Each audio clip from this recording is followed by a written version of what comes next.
Drop it. FUT.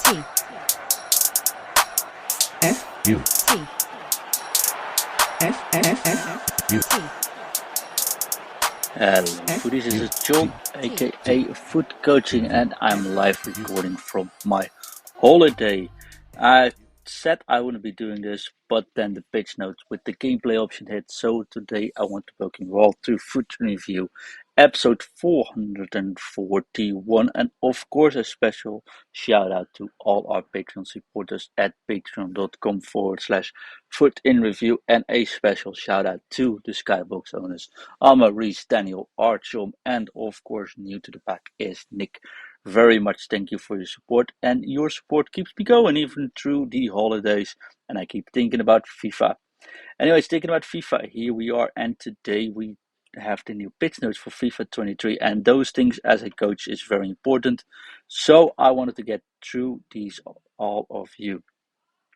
So what do we got? We got pitch notes, which we will link in the description. If you ever find yourself having half an hour of time somewhere, just read these pitch notes, take your time, go through it, because I think it's very important to go through them properly. There's a lot of information there, and sometimes you have to read some things 2 or 3 times to it. Also, I realized that since I'm recording straight from nature in the French sun, there might be some background noise, but just consider that part of the charm of this one. Anyways, what we're going to do is we're going to run you through it, and there's a lot of information in it, and I think the most important thing is that there's a lot of information, a lot of changes for the new generation of hardware.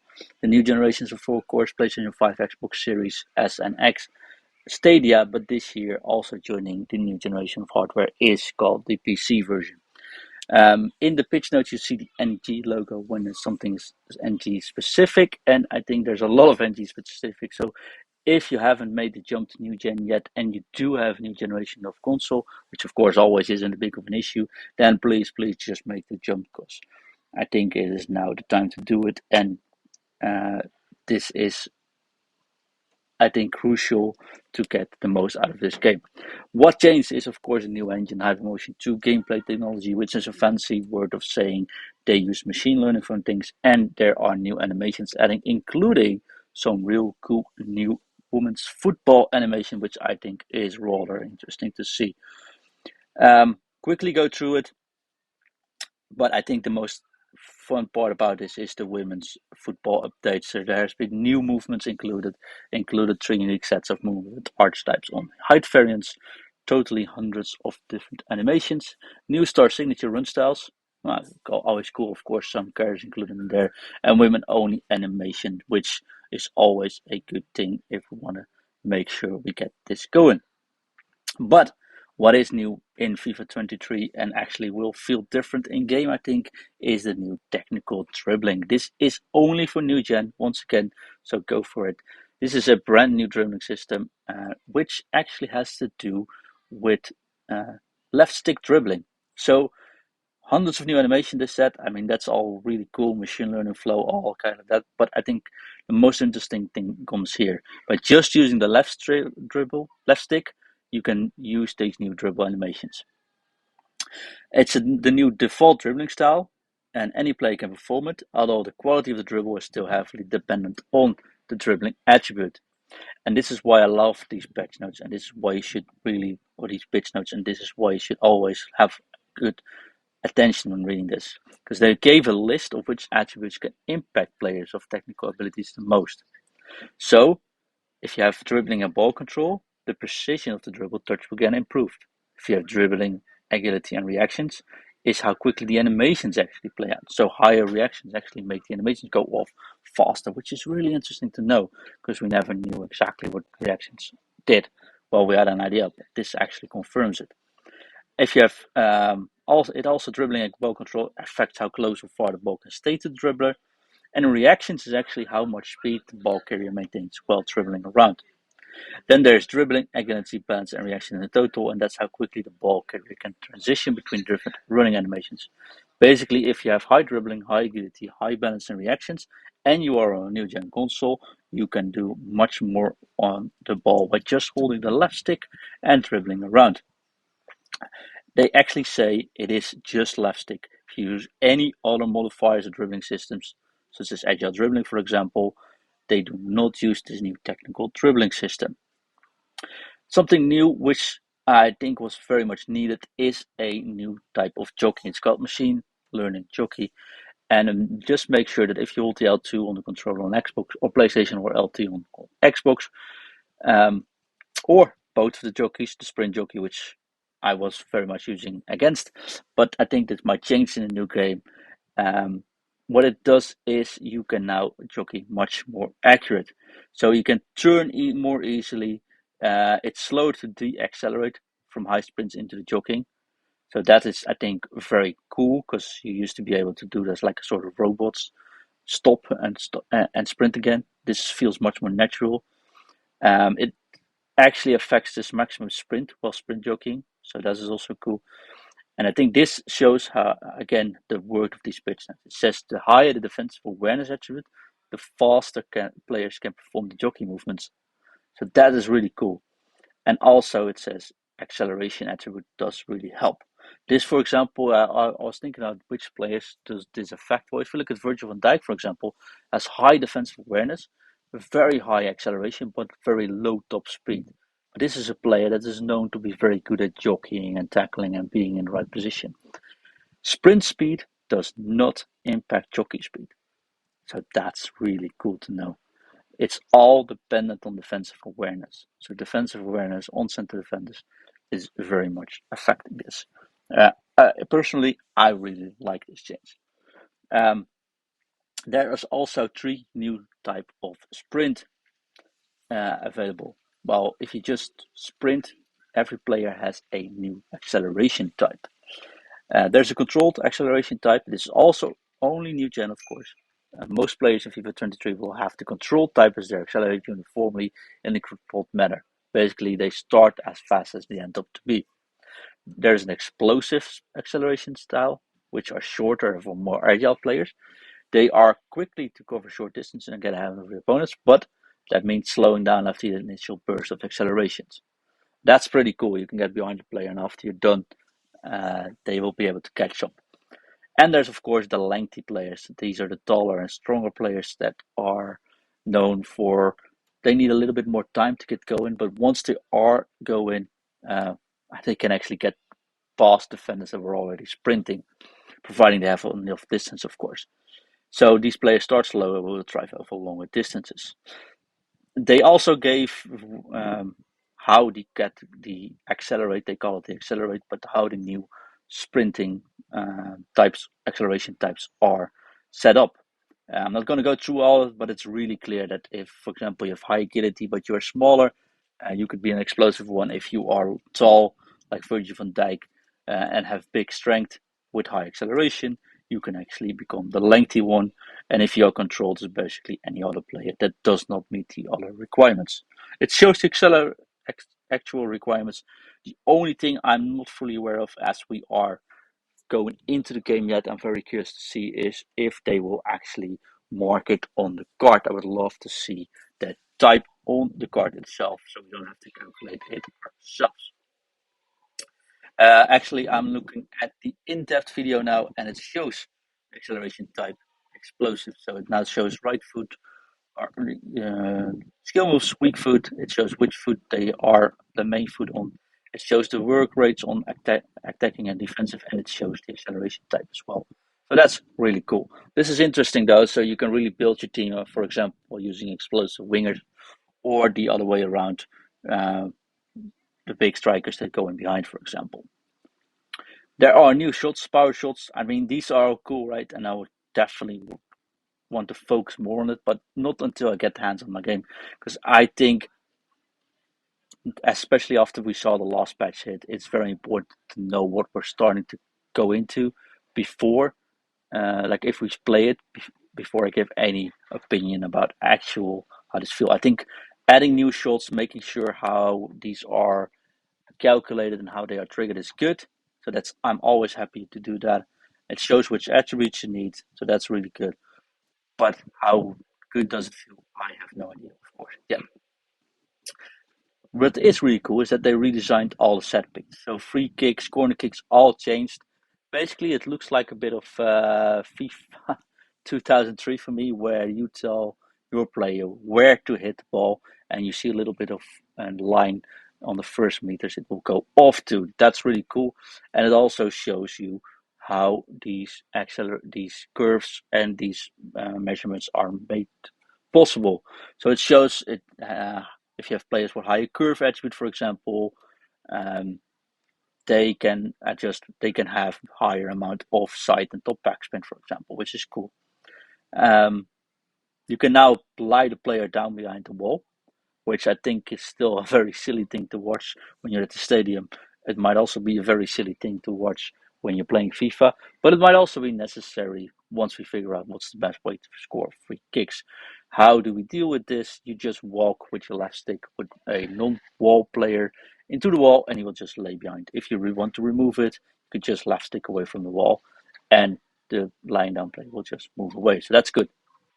I am very much in favor of changing the free kick systems and the corner system because it was a bit still, it was inaccurate, and it's also I think hit not very much based on skill, which could now be very much improved, and it would never necessary to actually use a play with high free kick accuracy because basically if you're on a good FIFA level you usually just take the ball short anyway because you didn't want to risk getting counters. Now it might be an effective weapon, but we'll see when we get down to the game. But I do like the fact that they changed it as well. Penalties changed as well. So when you step up the spot, you will no longer be able to green time it. You see a shrinking composure ring that is placed based on your player's composure attribute. So the smaller it gets and the smaller you hit it in the green, actually the penalty will be kicked with greater power and accuracy. Talking about accuracy, you just aim once, then you time it. You don't have to hold it anymore. Uh, so the aim won't recenter. So that's cool. And if you set the aim within the net or without the net, they will actually set it within the net itself. They correct it. It is all about timing, and they say it's more. We want you to focus more on the timing and powering your kick. I think this is very cool. The one thing I'm really in doubt about is how this would work on the pro scene, where they have to put the rectangles off usually, so you can't see that because you can actually see where an opponent would be aiming. If you have one 2 versus 2 modes and you can always see where the opponent would be aiming, or 1 versus 1, of course, this might be look silly. And of course, you still have to time it correctly, which these pros probably can do. But it would be weird if I was able to see where my opponent would be shooting. Um, all in all, I like to change because penalty in FIFA. Currently, I generally just hate it. Shots, there's a whole section in this article about how they change shots, and mostly I like it. Biggest thing is they added some new shooting animations, but there's for new gen they added composed ball striking, and composed ball striking is they enabled players to be transitioning more smoothly into certain shooting situations that require the ball to be controlled first. And I think this is cool. Sometimes you get the ball, you want to take a first time shot or on the pressure shot, but you missed. You don't know what happened. Even with Mbappe, you miss balls. I think that might just be an animation issue, and they could be able to fix this with this new one. So, if you look at the examples they gave, I'm very much in front of that, honestly. So, yeah, good changes altogether, if you ask me for now. Now have a look at the next one. They change passing. Of course they change passing, which is good. Couple of things in competitive passing, there are new setups. Check this out. I think this is cool. But what I do like is they have a new setting for the pass receiver lock setting. Pass receiver is which player gets the ball. Sometimes you control that player late. Sometimes you control that player early. You could set that up in the menus itself, meaning if you have the ball with player A and you want to play the ball to player B, when you set it on early, the moment you pass the ball and let's go of the foot of player A, you would be controlling player B and you could go walk towards, take a step aside, etc. If you do it on late, it will switch late.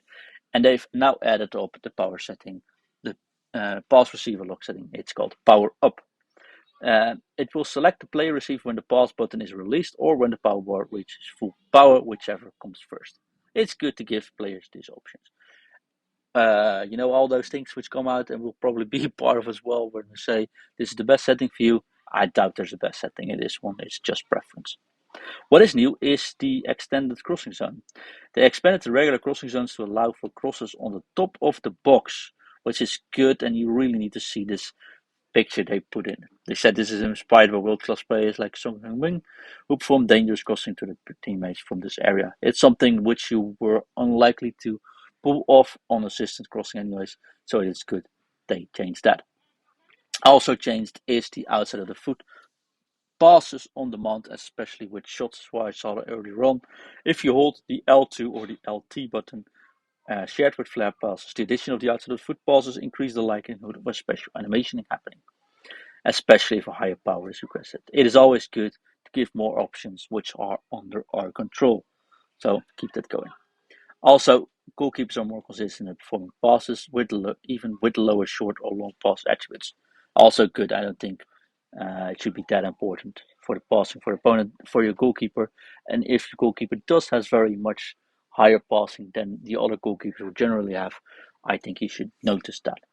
Of course, they added new animations, but we'll see when this happens. They added new skill moves. They look really strong, but again, it's a stutter feint, heel to heel, ball roll, heel fake, first time feint turn, and of course new fake shots. I don't like fake shots, so I have to see about this. What is important to have a look at is they changed some skill move input changes. So super flick, skill bridge, and this guy's first touch changed and can only be used at certain moments. Check it out. But what has been cool, and I think a cool addition of this, is they've added skill moves that have a left-footed variant. So you can now do the elastico, reverse the elastico, a triple elastico, for example, with a left foot, which looks really weird if you have a right footer and you were aware of the fact that the player you were playing with wasn't actually right-footed. He would still do the animation with his right foot, which, well, as a football junkie as I am, usually turned me off a bit. But they changed that, and that's always very good. I hardly think you would notice it in game, if I'm quite honest, because you can actually tell the elastical where to end anyways. They changed some things in the attacking positioning in FIFA 23. You can now add double teammate support. So if you click the R1 button once in FIFA 22, it used to be twice in FIFA 21, but in FIFA 22, you tap the R1 or the RB button once, you will call a player which you were looking at towards you for an incoming run. In FIFA 23, we can do this twice. We can tap the R1 or RB button twice, and what will actually happen is that player will not one but two players will come to support the ball. Well, it actually says call more than one teammate close to support the ball. I'm expecting it to be one player. Then we have a deep lying playmaker player instruction. So that's a new player instruction for midfielders to consistently ask for the ball and gravitate towards ball handlers. And it can only be applied to CDMs. I think that is great. It will show players like Busquets to actually be useful, especially when the passing stats, etc., have changed as well. Talking about passing steps, and there are new shield pushbacks, and I think this is really cool. When shielding the ball, holding the left stick backwards, when you hold the L2 button, it will make your player attempt to push the players behind them with the body. This is something I've always found shielding highly inconsistent. This is cool. And what's also cool is they changed this. If you ball rolls out for say it's a goal kick ball, and you hold the L2 ball, the player will actually shield it until it's behind, which is something I was very much looking forward to finally having in FIFA 23. So that's very good. Yes, they changed goalkeepers, and I think the biggest change for the goalkeepers is the line of sight has changed. The goal with this change to make blocked vision situations play out more in authentic ways, potentially creating new challenges for goalkeepers. And it says the reflex and reaction attributes impact how much line of sight affects the goalkeeper's saving ability. So this is also, I think, a very cool change. If you block your own box and you hit the defender, it will actually be far more likely to deflect into the goal, or unable to for a goalkeeper to save the ball unless he has very high reflexes and reactions, which I think is a good thing to do. Yeah, the throw speed has been increased, accuracy has been increased on throws, but new is the goalkeeper driven role. It's holding R1 plus X or RB plus A ball, and they do a driven rule ball similar to the existing driven throw, but just on the floor. So that's really cool. There's also a P goalkeeper mode with all the latest improvements made to goalkeepers. That's always good. And there's new knee save, reflex save, you name it. I think that's all good, and we have to have a look at how that actually works. If we look at defensive positioning, there's a lot of information there. You can actually partial team press, and it sends two of your players to closely mark your opponent's passing options. That you do with double tap and holding R1. So it's sort of second man press, but maybe more consistent. We'll have a look there. If we have the game itself, it does sound good though. Depth changes is what they changed. It said greater differentiation between both extremes and tactical depth. If you have a higher team depth, you will hold the defensive line high and be quicker to push up the field when the opponent retreats. Always very good. And lower depths, teams will sit deeper and not push up. I think that's also good. You were able to have a low set team and still be able to counter really easily. This makes that sort of impossible if done correctly. I will not go through all the defending thing there, but tackling has been changed as well. I think we've seen an iteration of this in FIFA 22 currently in the version we're playing now, but the hard slide tackles are now introduced, and it has a cool video along with it. If you press the R1 button plus the tackle button, it will make a hard slide tackle, and this looks really good when you pull it off. It is affected by defensive awareness and aggression, and this might be really cool. Let's have a look when the game actually happens. Like I said, we can now shepherd the ball, so you can use a player's body to shepherd the ball out of play, and this will request your player to engage in a shielding action to prevent the opponent from getting the ball, and will attempt to ensure that your team wins the set piece if the opponent touched the ball last. That's brilliant. I love it. I love it. I love it. There has been so many times where I just want to shield the ball out of play, but my player still touches the ball and gives away a corner. So thank you very much for this. Player switching has been changed, but not changed in a bad way. I think they added the adaptive right stick switching. It's a new setting, so you can turn it off or turn it on. Again, this is all preference. Same with ball relative or player relative. It just shows icon to players which you are not selecting or can't actually see in your currently vision on the pitch. So this is good. Master change has changed a little bit, I think, for the good. Not too weird things there. Tactical defending is a must, but I guess that's goes without saying, honestly. What I really like are the following things. There are some rule changes in FIFA 23. So you can now sub 5 times. I think subbing 5 times, well, has been a thing most of the games already, in most of the real life competition as well. So it's a good thing it's there. It does not work on online seasons and season co-op matches for some reason though. But anything else, you can use 5 subs now. There's a new offside advance indicator. This is an icon that displays in the corner of the screen indicating an offside advantage has been called when appropriate, which is not to be underestimated. How often does it happen that someone plays the ball forward? I already am going towards the ball and it still calls for an offside. Well, I just want to resume the ball while his player is already in the attacking zone. That could lead me to give a counter option, but the goal computer already signs for offside and we have to take that kick. You can now dismiss this advantage with all L2, R2 or LT and RT, but if you want, you just continue to play. This is bloody brilliant. I love it. It sounds like such a small change, but I think this will actually help with the flow of the game. Another thing that can definitely help with the flow of the game is the other way around. If you pass the ball forward and your players got offside, you can now cancel that run. You take L2, R2, L2 or R2, of course, on Xbox, and you take the player out of the play itself, and no offside will be called, letting the game progress and possibly trigger an offside advantage for the defenders. This is brilliant. And we should have had this a long time ago because it felt so automated when the player still ran forward, touched the ball, got offside. It's not good for the attacker, it's not good for the defender. Yes, referee strictness continues, is coming back. It's been out of the game for a long time. It comes back. Honestly, I don't care less because it's not for all 9 modes. And I never have a problem with the 5 squad battles matches I play anyways. Top speed has been increased. There's new run styles. This is all pro clubs things. I think it's right. For pro clubs, you see it a little bit more.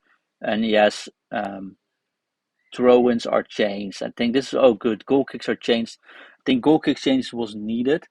I think one of the big advantages it has in the new game would be that you can now move your outfield players unlimited time with it in India, a lot of time for a goal kick. You can use L1 to go forward, R1 to go backwards, of course, and you can do that an insane amount of times until it actually takes the ball. And I think the cool thing is the previous goalkeeper position is maintained on the next goal kick to improve the flow of taking subsequent set pieces. So if it goes out on the left side and you take that on the left side and go all forward, the next time will already be there, and it just improves the speed of game. This is always good. Any changes that actually increases the speed of the game is good. And yes, pass direction for goal kicks, free kicks, and deep free kicks can now be changed until ball contact for ground and lob balls. I have to see how that actually works, but it looks like you can actually give a little bit of effect while the ball's on the floor. There's a lot of information about new physics, only for new gen. It looks amazing, but we have to see how it actually works. And some things about new tactical match analysis. If you're into this stuff, it's really cool. At FUTcoaching, we have our own tools for this, so I don't mind it too much, but it's cool to have the information available for everyone, I guess. And I think one of the cool things is that they changed the CPU AI. I hate squad battles. I think if you listen to the show, that's fully aware of this. Everyone knows that by now. But this looks a little bit that they changed the on the pitch situations for the opponents, where they can actually update the formation and their playing style during the match. So the AI will analyze the match difficulty, the score, the match type, etc., and change the approach like a real world manager would. This could mean that, like squad battles, which I'm not very much against, could actually be a really good way of practicing and having some more diversity on the pitch itself. It's just really still for me, hence why I never actually play it. This is good, definitely change it. There's new celebration crowds and new skill games, which of course is all good. Any important information which I have not intended of not said anything about yet, but I'm very much hope for is of course, and I think this is a good one to end this podcast, is of course the reintroduction of Juventus in the game. We've hoped it, I've hoped it. I've said that I might be true in the podcast where we did the rumors. I've heard the rumors about it. I said it could happen, it's likely to happen, and it happened, and I'm very much happy with this. I want to thank you all for listening to today. Let me know your thoughts about the pitch notes, and we'll talk soon. But now, for now, it's time to drop it. Drop it. FUT.